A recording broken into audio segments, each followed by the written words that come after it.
Yeah, I'm also going to do a spoken word piece. You know, the subject matter is a little different from what he did, but I hope you guys enjoy it. This one is called Exercise. Females, listen.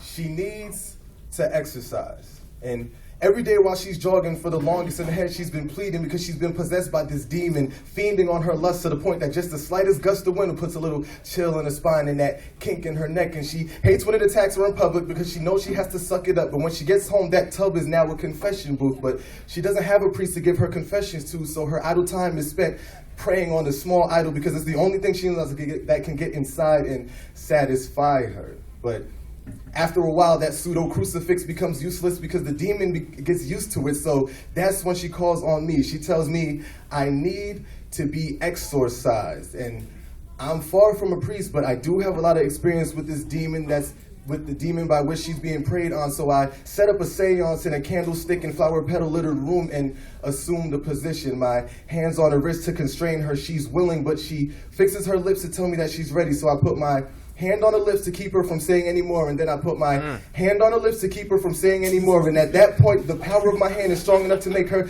legs quiver and make her back shiver. And as her toes curl, she begins to hurl obscenities, which lets me know that this is no longer her, but the demon is here. So I insert my faith, and at that moment, the room begins to shake, and the earth begins to quake, and the bed begins to quake like the earth did in Haiti, and her neck begins to twist and turn and jerk, and what was almost kind of tiny, a little bit like a 360, like, you know, in those exorcism movies, like when the head starts spinning. I mean, her head didn't really spin all the way around, but fuck, it doesn't matter, whatever. Anyway, at this point, Let's go.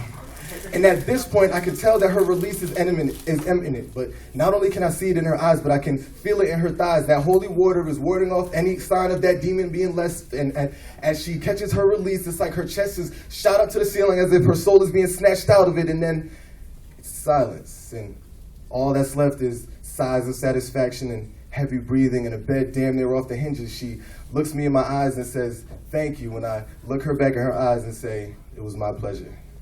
Hey.